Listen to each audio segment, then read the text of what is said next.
So hello guys, कैसे हो आप सब। और आप सभी का सुपर केमिस्ट में स्वागत है। तो दोस्तों, आज का टॉपिक हम जो देखने वाले हैं वो है सिस्टम सूटेबिलिटी ऑफ एचपीएलसी और उसके पैरामीटर्स। तो दोस्तों, हम लोग ने पिछले वीडियो में देखा था कि एचपीएलसी के ऊपर और जीसी के ऊपर इंटरव्यू क्वेश्चन कैसे कैसे आते हैं, वो हमने देखा था। तो इस वाली वीडियो में हम बात करेंगे उसके सिस्टम सूटेबिलिटी क्या होता है और उसके पैरामीटर्स क्या होते हैं। तो वो हम देखने वाले हैं। तो दोस्तों, सबसे पहला है व्हाट इज सिस्टम सूटेबिलिटी। दोस्तों, system suitability is defined as ICS as checking of system before और during analysis of unknown ensure system performance. तो दोस्तों, सिस्टम सूटेबिलिटी क्या होता है। अगर अपन को एक सैंपल दिया जाता है एनालिसिस के लिए, तो एवरी सैंपल के एनालिसिस के पहले अपन को एक सिस्टम सूटेबिलिटी दिया जाता है, वो रन करना पड़ता है।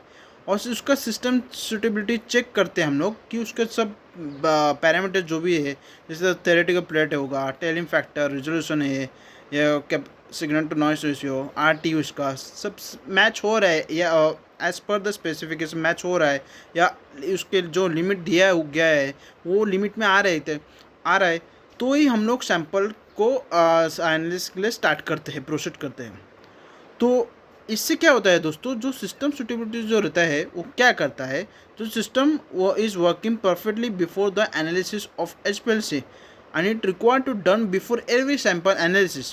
तो दोस्तों, जो सैंपल अपन को दिया रहता है, जैसे कि लिए you have to perform for SA, for R S means related substances. तो उसके लिए इसके पहले ब्लैंक के बाद अपन को एसएसटी जो सैंपल इंजेक्ट करते हैं, और वो दोनों उसमें टू पिक आता है, एक मेन पिक आएगा और एक जो उसमें दिया रहेगा उसका एक पिक। तो वो दोनों पिक का अपन को टेलिंग, उसका रिजोल्यूशंस, उसका प्लेट्स, वो सब चेक करने के बाद अपन को एनालिसिस के लिए अपन स्टार्ट करते हैं। दोस्तों, तो ये है इसका सिस्टम सूटेबिलिटी। दोस्तों, अभी देखेंगे उसके पैरामीटर्स क्या क्या रहते हैं, तो हम लोग को क्या क्या चेक करना पड़ता है जो दो पिक जो आने के बाद। तो उसके पैरामीटर्स है system suitability parameter of HPLC. सबसे पहला है related standard deviation means RSD. Second है theoretical plate means column efficiency. Third है tailing factor. Fourth, resolution. Fifth, peak to value ratio.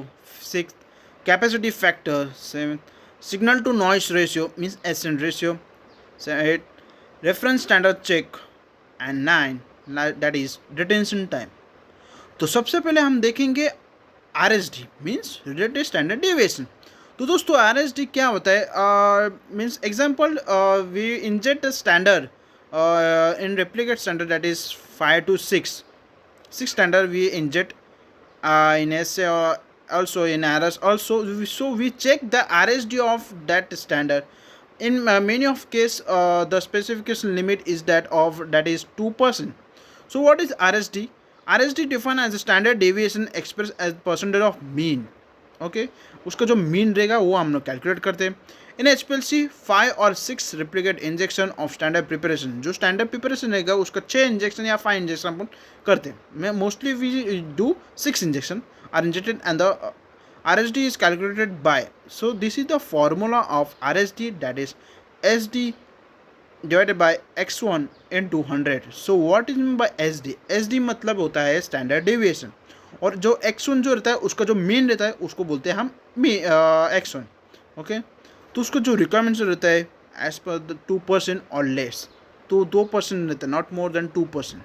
So this is the R S डी। Now let's move on second, that is theoretical plate. So दोस्तों, theoretical plates and column efficiency क्या होता है। Chromatography column contains large number of separate layers called theoretical plates. And the number of theoretical plates is used to determine performance, effectiveness, and column and calculated using equation. Where n is 16, that is the formula, that is 16 TR W2. Where TR is retention time, W is peak width, उसका retention time. Theoretical plate हम लोग कैसे देखते हैं, उसका जो retention time आएगा, और डब्ल्यू उसका जो पिक का जो विथ है वो, तो हम वो देखते हैं। तो इस प्रकार से हम लोग थ्योरेटिकल प्लेट्स का फॉर्मूला है। उसका रिक्वायरमेंट है main of time not less than 2000 plates या 3000 प्लेट्स रहता है, ऐसा हम लोग को पूछते हैं कि उसके लिमिट के अंदर आना चाहिए, नॉट लेस देन 2000 मीन 2000 के ज़्यादा ही आना चाहिए। तो ये था theoretical plates. Now third we will see that is tailing factor. It's very important. It is a distance from the front slope of peak and back slope divided by twice the distance of center line of peak on front slope, and its requirements that is not more than 2. तो दोस्तों telling factor क्या होता है, most of all उसमें दिखा जाता है कि what is the system suitability.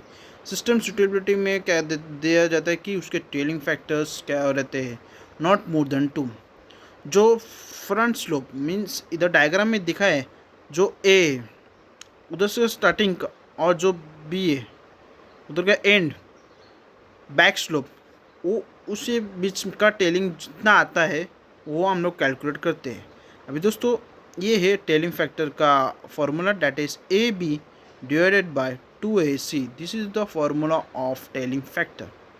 In most of in specification we mention that it is not more than 2, means not more than 2 it required.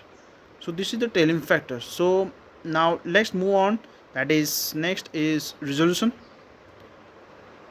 The ability to distinguish between two peaks or is quantitative measure of how well two illusion peak can be differentiated in chromatography separation. तो दोस्तों अब resolution जो क्या रहता है, जो दो pick आया हुआ है अपन को, दो पिक के एडजेसेंट पिक में जो रहता है, एडजेसेंट दो पिक के बीच में कितना जो रेजोल्यूशन आता है। अभी अपन को दो पिक आया है, in that most of all they were given at that resolution will be not more than 1 1.5 2.0. So you have to check that if two pick जो है उसका जो रेजोल्यूशन उतना है या नहीं। So for that purposes we look for the resolution. So दोस्तों ये है डायग्राम इसका, देखो सबसे पहला तो है रेजोल्यूशन उसका 1.0 है, सेकेंड जो है 1.5 है और थर्ड है 2.0। सो this is the differentiate this. And so what is the formula of the resolution that we have to say, that is R is equal to 2 T2 minus T1 and W2 plus W1. So this is the formula of resolution. So next, that is peak to value ratio. So what is the peak to value ratio? The peak to value ratio is indicator for the resolution of two or more unresolved peaks, and it defined by peak height divided by relative height in the value in between two peaks.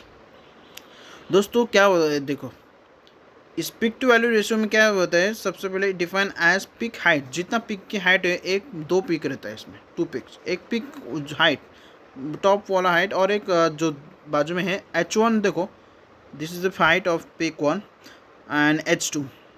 So peak to value in the diagram we will say that peak to value ratio में is equal to H1 divided by H2। जितना H1 का height है उतना H2 का height divide करते हैं और जो आता है वो आंसर हम देखते हैं कि उसके लिमिट में आता है कि नहीं।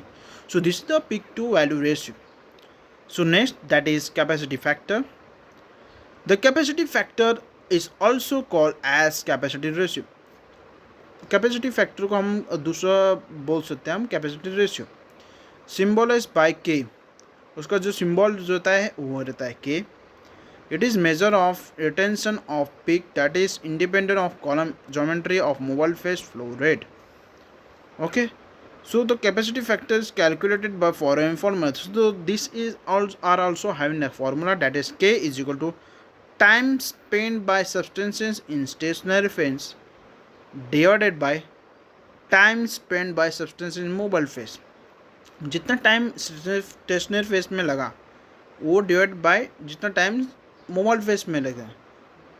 So this is the formula of capacity factor is equal to T1 T2 and 1.0। जनरली जो कैपेसिटी फैक्टर जो रहता है उसका जो लिमिट रहता है नॉट लेस देन 2, मीन 2 से ज़्यादा नहीं है, 2 से कम नहीं होना चाहिए। And T1 is equal to retention time of analyte and T2 क्या रहता है, जो retention time of unretained peak. जो पिक जो रहता है T2 अनरिटेन उसका, और जो एनालिट मेन पिक है उसका, उसका हम लोग देखते हैं, उसका जो कैपेसिटी फैक्टर जो आता है नॉट लेस देन 2 वो आता है कि नहीं हम चेक करते हैं। Okay, now next that is signal to noise ratio. Many of case SN ratio अपन देखते हैं। The signal to noise ratio in liquid chromatograph separation is measured between two lines bracketing baseline, and the signal is measured from middle of baseline to top of baseline.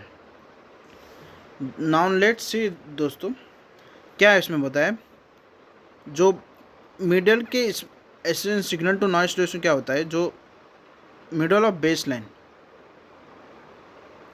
As I am mention where small h, उसको middle of h and peak का जो height का जो है वो हम लोग देखते हैं इसमें।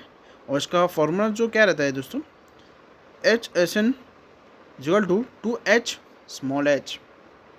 So this is the signal to noise ratio कि two lines bracketing the baseline and signal is measured from middle of the baseline to top of peak, जो उसका मिडल जो रहता है उसका और एक टॉप ऑफ पीक का, दोनों का हम लोग देखते हैं सिग्नल टू नॉइस रेशियो में। Now next that is reference standard check.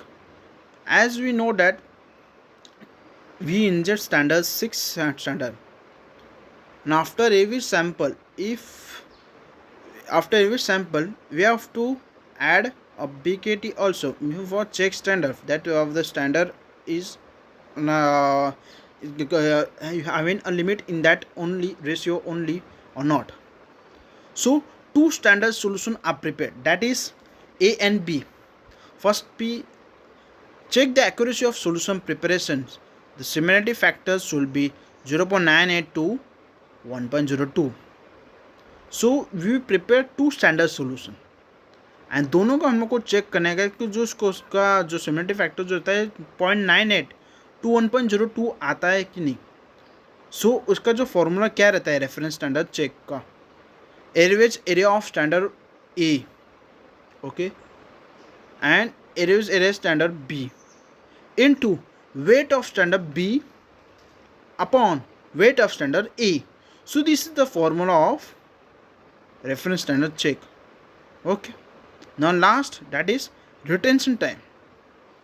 So as we know that many of time retention time RT shift होता है और फिर ऐसा होता है problems.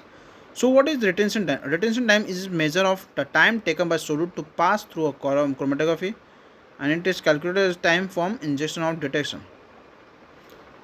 Time taken from solute to pass through chromatography column, जितना time लेता है अभी वन पीक आने के लिए कितना टाइम लेता है, means for example standard sample is coming at 4 या 5, जो जितना टाइम आता है उतना आरटी इसको मेंशन करते हैं। तो इधर डायग्राम में बताया है दोस्तों कि this is a TR means retention time, and this is M. So time taken by the sample solute to pass through the column, and it is calculated as a time from injection of detection. So this is the retention time. तो बस दोस्तों इतना ही था आज के video में। अगर आपको वीडियो अच्छा लगा तो लाइक करो, शेयर करो अपने फ्रेंड्स में, और उन्हें भी मालूम हो ऐसे सिस्टम सुटेबिलिटी पैरामीटर्स क्या होता है HPLC में। मिलते हैं अगले वीडियो में, तब तक के लिए बाय बाय।